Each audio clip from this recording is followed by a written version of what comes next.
sisi cerita. Iya. Oke, dari sisi cerita boleh dibilang untuk kisah hidupnya itu 85% betul-betul mengangkat kisah hidupnya.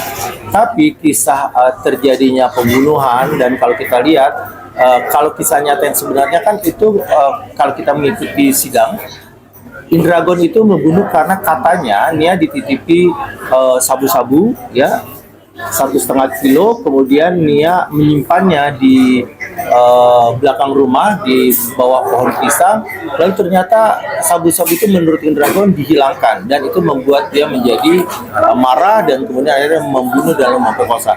Itu tidak ada di film. Jadi ini sangat jauh dari cerita dan latar belakang kenapa Nia akhirnya terbunuh. Mungkin sebagai eksekutif produser, supportnya seperti apa sih di film Nia? Supportnya udah pasti full ya, karena ini dari sisi yang berbeda, dari sisi yang di belakang layar, dan dari filmnya dan pesan yang disampaikan dari film ini tuh menurutku pesan yang bisa dipelajari oleh kita semua, tidak hanya untuk anak-anak usianya aja, tapi untuk kita yang dewasa atau sudah menjadi orang tua.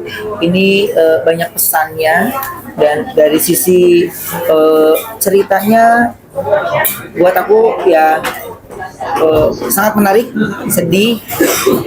Ini yang kita nggak habis pikir ya, anak seusia Nia yang mungkin bisa kita bilang dia remaja, tapi secara pola pikir, secara beban hidup yang dia jalanin itu kayaknya itu harusnya dimiliki oleh orang-orang yang sudah dewasa.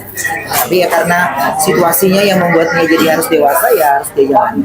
Bagi kamu yang paling menantang atau paling susah dari memproduksi filmnya ini untuk teman-teman berdua ini? Ya, selain saya yang juga menjadi produser ada Pak Niki, ya beliau sudah puluhan film yang diproduksi, juga ada Ruben Onsu, dan yang menjadi bagian tersulit adalah sebenarnya bagi saya gini, menggambarkan adegan ruda paksa yang kenyataannya terjadi dalam dirinya itu sebenarnya 3 kali.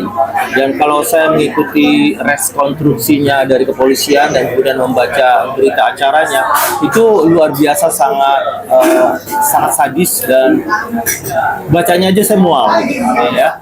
Tapi di film ini tentu saja untuk menghormati almarhum dan keluarga, kami tidak membuat adegan ruda paksa itu secara vulgar.